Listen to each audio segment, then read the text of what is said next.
जिस दिन हम इस दुनिया को छोड़ के चले जाएंगे, आप जानते हैं ना, हम सब मरेंगे एक दिन, सोएंगे प्रभु में। कोई है जो कहता है मेरा मेरा विश्वास है मैं नहीं मरूंगा? हम सब जाएंगे, राइट? मैं आपके लिए एक भविष्यवाणी करूं।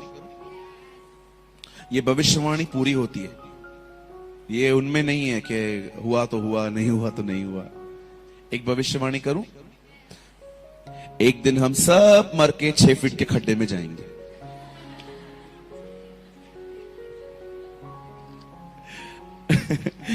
या ये भविष्य में होगा। लेकिन मैं आपसे पूछना चाहता हूं, क्या हमारे जाने के बाद हमारा परिवार, हमारे लोग, हमारी चर्च, क्या ये कह सकती है हमारे लिए कि मैंने सच में देखा था इस बंदे ने परमेश्वर के वचन का आदर किया था? बोलिए, क्या आप अगर एक मां हैं तो क्या आपकी बेटी ये कह पाएगी आपके लिए, आई नो माई मदर, मैं मेरी मां को जानती थी, वो खुदा के कलाम की इज्जत करती थी? क्या आप जो एक बाप हैं, क्या आपका बेटा आपके लिए कह पाएगा, आई नो माई पापा, वो सच में खुदा के साथ चलता था और उसके वचन का आदर करता था? आज हम एक ऐसे समय में रह रहे हैं जहां पर लोग परमेश्वर के वचन का आदर करना नहीं जानते। मैं नहीं कहता हूं कि ये सबों के लिए है, लेकिन श्योरिटी के साथ कह सकता हूं ये बहुतों के लिए है। Learn to honour God's word. Naturally नहीं आने वाला है ये, जैसे हमने बुराई करना किसी से भी नहीं सीखी थी। चलो एक सवाल पूछना चाहता हूं सबसे, दमतरी में क्या ऐसा कोई ट्यूशन खुला है जिसमें सिखाया जाता है झूठ कैसे बोलना चाहिए? बोलिए, आप लोग हंस क्यों रहे हैं भैया? आप सवाल ही ऐसे कर रहे हो। अच्छा, कितने कोई ऐसा ट्यूशन खोला है दमतरी में जिसमें सिखाया जाता है लड़की पटाने के 101 तरीके? पहले बाइक पे घूमो, फिर पैदल पैदल चलो उसके सामने, फिर बस स्टैंड पे खड़े हो जाओ, फिर उसका नंबर मांगो। कोई ट्यूशन है? कोई भी नहीं है। I believe with all my heart. अच्छा, कितने लोगों ने यह देखा है कि धमतरी में एक ट्यूशन खुला हुआ है जिसमें कोई गाली दे तो उसको कैसे गाली देनी है वो सिखाएंगे?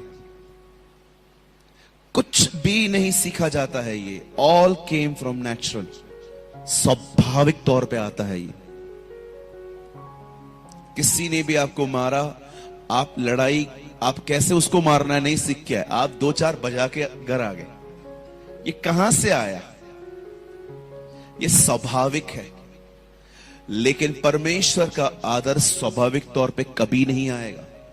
उसे सीखना पड़ेगा, उसे लर्न करना पड़ेगा, उसे समझना पड़ेगा, उसे अपने जीवन की एक आदत बनानी पड़ेगी। आप समझ पा रहे हैं? मेरा एक दोस्त है, वो मुझे एक जगह पे ले गया। उसने कहा, ब्रदर हम एक ऑफिस में जा रहे हैं और आपको दुआ करनी है, वहां पर मेरे दोस्त हैं।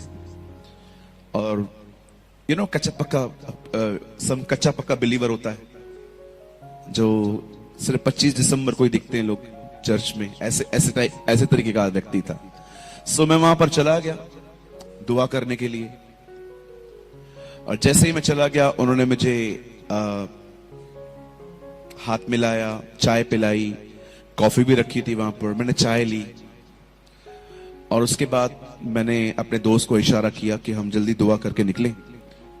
तो उन्होंने उनको कहा कि हम दुआ कर लें। तो मैं देख रहा था मेरा दोस्त एक्चुअली उस आदमी से बहुत प्यार करता था और मुझे वो जबरदस्ती वहां लेके गया था। मतलब जबरदस्ती, मतलब ऐसा कह सकते कि चल तू वहां पर बस। लेकिन मैं जिसके घर में, जिसके ऑफिस में मैं दुआ कर रहा था, मैंने देखा उसके अंदर जीसस के प्रति कोई रिस्पेक्ट नहीं थी। मैं वहां खड़ा था, वो मेरे दोस्त का प्रार्थना कर तो फोन यूज करके बोलता है हाँ हाँ करवा लो। मैंने अपने दोस्त को बोला क्या बोल रहा है? मेरे दोस्त उसको बोला हम दुआ करें फोन यूज करके, हाँ हाँ करवा लो। वो दुआ में शामिल भी नहीं होना चाहता था ठीक से। मैंने अपनी बैग उठाई, मैं बाहर चला गया विदाउट प्रार्थना। मेरा दोस्त बाहर आया, बोला क्या हुआ? मैंने कहा जहां मेरे परमेश्वर को आदर नहीं मिलता मैं वहां पर 1 मिनट भी नहीं ठहरूंगा, नेवर। कुछ लोगों को लगता है वो हमें ऑफरिंग देके जो चाहे हमसे करवा सकते हैं। याद रखिए, आप किसी और से करवा सकते हो, मुझसे नहीं। अब आप सोचते होंगे ब्रदर ऐसा क्यों? अगर आपको हर जगह पे हम्बिली बनना है तो इस वचन का क्या करें जहां पर यीशु ने कहा पवित्र वस्तु कुत्तों के आगे नहीं डालते। Tell me. हम कहते हैं ना हमें नम्र बनना है। हमें नम्र उनके सामने बनना है जो बिल्कुल भी जीसस के खिलाफ हैं, नहीं जानते हैं उनको, और वो लोग कुछ भी अंधविश्वास में हैं। लेकिन जो लोग ऑलरेडी उसके साथ हैं, उसको जानते हैं थोड़ा बहुत, उन्हें पता है कि कोई आ रहा है और उसके बाद भी हमारे खुदा की इज्जत नहीं करते, मुझे लगता है यहां पर हमें थोड़ा समझना पड़ेगा।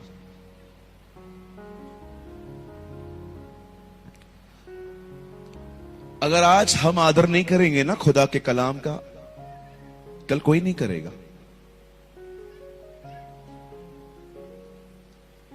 कैसे आदर किया जाता है ब्रदर? थोड़ा एक्सप्लेन कीजिए, आप थोड़ा बताइए।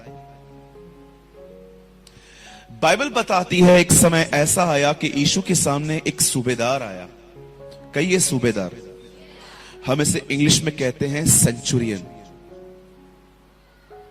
जब सूबेदार सामने आया तो आप जानते होंगे इस बंदे ने यीशु को एक संदेश भेजा था कि आप चले आइए। और यीशु जैसे ही उसके चौखट पर पहुंचा तो उसने बाहर आके कहा प्रभु अब अंदर मत आइए, मैं डिजर्व नहीं करता, मैं योग्य नहीं हूं कि आप अंदर आए, लेकिन आप एक काम कीजिए, आप यहां से कुछ कह दीजिए, मैं विश्वास करता हूं मेरा सेवक वहां चंगा हो जाएगा। उसने सिर्फ ये कहा कि आप यहां से कह दो, मैं रिजल्ट अपने घर देख लूंगा। जैसे ही हमारे खुदा ने इस बात को सुना, उसने उस जाति को जिसके उद्धार के लिए वो पहली बार आया था, वो उनको फेर के कहता है देखो मैंने इस व्यक्ति जैसा विश्वास तुझ इज़राइल में भी नहीं पाया है। क्या था इस व्यक्ति के अंदर कि यीशु ने कहा देखो मैंने इसके जैसा विश्वास कहां भी नहीं पाया। आप जानते हैं क्या बात थी कि यीशु ने इस बंदे के लिए यह बात कही?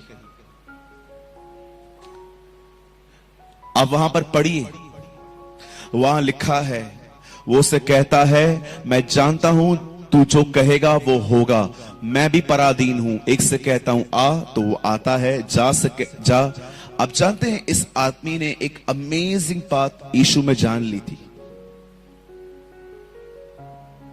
वो जानता था जैसे मैं कुछ कहता हूं मेरी बात मानी जाती है, वैसे ही अगर ये कुछ कह दे तो उसकी बात भी पूरी होती है। अब कितने लोग ये बात देख रहे हैं? ये यीशु है और ये उसके मुंह से निकला गया वचन है।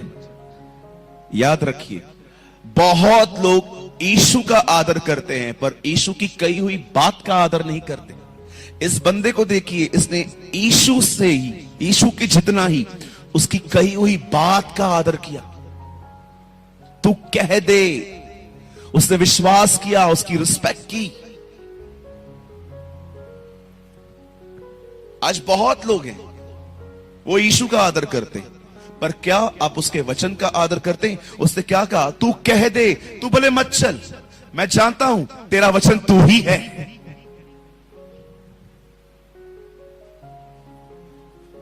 जब भी आप कुछ कर रहे हैं, या देखिए कि क्या वो वचन में है, क्या वो चीज वचन में है। मैं जानता हूं ये चीजें सुनना भी आजकल हम नहीं चाहते। हम चाहते हैं आजकल कि हमें बताओ हम अमीर कैसे बनेंगे, हमारे घर के रुके हुए काम कैसे पूरे होंगे, हमारी गवर्नमेंट की जॉब कैसे मिलेगी, मैं पास्टर कब बनेगा, मैं वर्शिप लीडर कब बनेगा। मुझे ये बताइए ब्रदर, ये आदर वादर करना आप ही सीखो, है ना। इवन मैं आपको सच कहता हूं, मीटिंग पूरी होने के बाद भी अगर मैं बहुतों से अगर इंटरव्यू लूं, दीदी आप बताओ क्या सुना, दीदी आपने क्या सुना, कुछ नहीं, मैं सोच रही थी बस यहां से निकलूं, आधा किलो भिंडी लेके जाऊं बस यहां से, घर से शाम के लिए सब्जी बनानी है मुझे। बहुत सारे लोग फिजिकली यहीं रहते हैं, आप उनसे पूछो। चलो मैं आपको अभी अभी अभी किसी से पूछूं सवाल, रुको मैं किससे पूछता हूं। अभी से ही बहुत लोग छुप जाएंगे। क्यों? बिकॉज इट्स अ टेंडेंसी, हमें जो अच्छा लगता है हम वही लेते हैं। जिस दिन आपने अपने जीवन में ये चीजें निकाल दी और आपने बिलीव किया नहीं, जो चाहिए वो नहीं, सब जरूरी है, उस दिन आपकी जिंदगी बदलेगी। मैं भी बहुत चूजी था आपकी तरह, जो अच्छा लगता था लेता था, जो अच्छा नहीं लगता वो पास्टर फॉलो करेगा। भूखा पास्टर मरे, उपवास पास्टर करे, 10 घंटा दुआ पास्टर करे, सारा दिन बाइबल फास्ट पास्टर करे। हमारे ऊपर खाली हाथ रख दो, बस हाथ रख दो हमारे ऊपर। हम मेहनत करने वाले लोग थोड़ी हैं, हमको रेडीमेड लेने की आदत है ना। आजकल रेडीमेड का बहुत जमाना है, पहले के दिनों में रेडीमेड नहीं चलता था इतना। लोग कपड़ा लेके ड्रेस सिलवाते थे। आज आप देखो रेडीमेड बहुत कम हो गया, ये सिलवाने का काम बहुत कम हो गया। सामने जाओ रेडीमेड दो, ट्राई करके घर लेकर आओ, कौन टेलर के पास जाए। और कभी कभी चर्चिस में भी ऐसा ही हो जाता है, नो मेहनत, पास्टर जी आप भर के आओ, हमारे ऊपर फायर प्रार्थना करो, फायर प्रार्थना।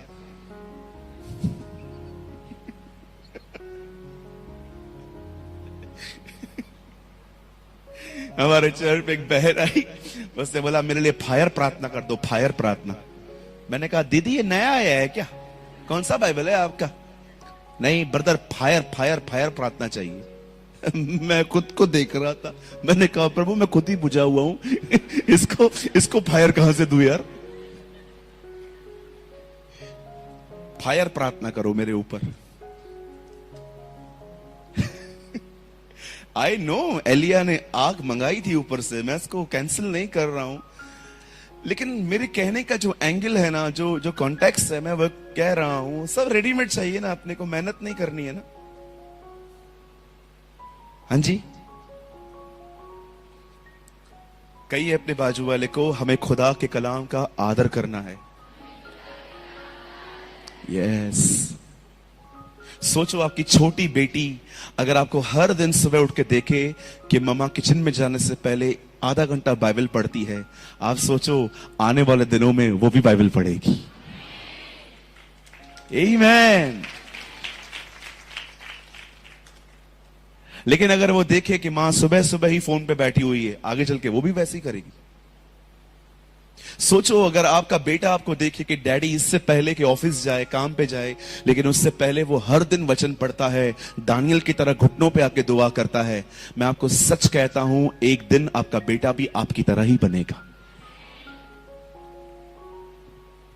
बहुत सारी चीजें बोली नहीं जाती, वो करके दिखाई जाती हैं। यीशु ने नहीं कहा सिर्फ प्रचार करो, यीशु ने कहा उन्हें सिखाओ। कैसे प्रभु? अपने जीवन से। He never say he always preach, preach, preach. He say teach. सिखाओ उन्हें। इस व्यक्ति को देखिए, ये जितना यीशु का आदर कर रहा है वो उसके वचन का भी उतना ही आदर कर रहा है। बोल रहा है प्रभु आप मत चलिए, भले आप यहां से कह दो, मेरा सेवक चंगा हो जाएगा। वो जानता था कि यीशु अपने वचन से जुदा नहीं है। अगर मैं वचन ले जा रहा हूं, मैं यीशु को ले जा रहा हूं। आमीन। सिर्फ बाइबल को चूमा नहीं जाता है, जैसे बहुत सारे लोग उठेंगे सुबह,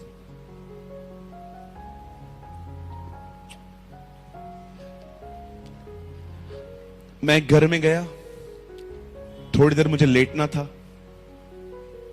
उन्होंने कहा आप लेट जाइए। जहां मैं लेटा था वहां का तकिया थोड़ा अनकंफर्टेबल था, तो मैंने तकिया उठाया, नीचे बाइबल पड़ी थी, तो मैंने कहा इसको नीचे रखा है। बोला हाँ, इससे डायन हमारे करीब नहीं आती है, इससे भूत हमारे करीब नहीं आते, इससे पिशाच हमारे करीब नहीं आते। देखो कैसा कैसा फेथ है आजकल।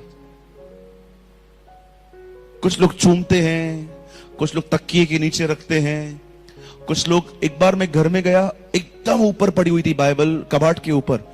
मैंने कहा ये क्या है? बोला पास्टर ने बोला है ऊंचे स्थानों पर रखो। क्या ऊंचे स्थानों पे? बोला ये सबसे ऊंचा स्थान है हमारे घर का, कबाड़।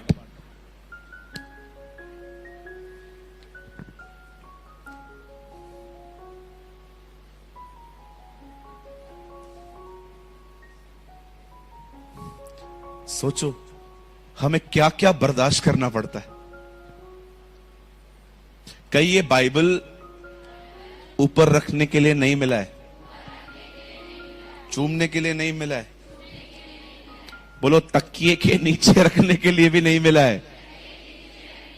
कहीं ये बाइबल हृदय में रखने के लिए मिला है। यस।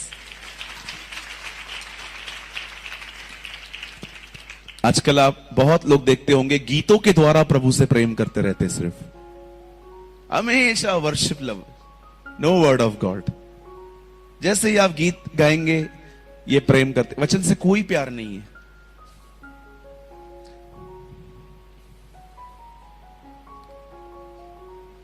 वर्शिप हमारे जीवन का एक खूबसूरत हिस्सा है। मुझे रॉन्ग मत गलत वे में मत लीजिएगा, मैं वर्शिप के बिल्कुल भी खिलाफ नहीं हूं। इवन मुझे पता है कि कल हमने और भाई ने कितना एंजॉय किया यहां पर। आपने देखा मेरे प्रचार में से उन्होंने गीत बना दिया। ऐसे आराधक बहुत कम होते हैं जो आप गाओ और उसमें से ही गीत बना दे। आप सोचो इस वर्शिप के लिए उनको कितना मेरे वचन पे ध्यान देना पड़ा होगा, पॉइंट्स लिखनी पड़ी होंगी। मैं बिल्कुल भी इसके खिलाफ नहीं हूं, लेकिन आपने देखा होगा कुछ लोग वचन नहीं पढ़ते, सिर्फ आराधना के द्वारा प्रभु से प्रेम करने की कोशिश करते हैं। आप याद रखिएगा, दिन में 7 बार स्तुति करने वाला वही लड़का दाऊद ये भी कहता है कि मैंने तेरा वचन अपने दिल में रखा है। आमीन। भले ही वो एक आराधक था, लेकिन उसकी आराधना भी वचन के साथ थी। इसे पढ़िए, इसे नीचे मत रखिए, इसे सिर्फ चूमिए नहीं, इसे दुआ करके पढ़िए। और याद रखिए, सिर्फ पढ़ने से ये आपके दिमाग तक आएगा, लेकिन अगर आपने इसे मनन किया तो ये आपके दिल में उतरेगा। दाऊद कहता है मैंने तेरा वचन अपने दिल में रखा है ताकि मैं गुनाह न करूं, मैं अपराध न करूं। आमीन। जितने भी लोग आजकल आपको लगता है कि आप बिल्कुल नहीं पढ़ते थे बाइबल, आज से स्टार्ट करो। जो पढ़ते आए थे वो और बढ़ाओ। होशाया में लिखा है, हे पृथ्वी के नम्र लोगों और नम्र बनो, है ना? तो मैं भी यही कहूंगा, हे बाइबल के पढ़ने वालों और बाइबल पढ़ो।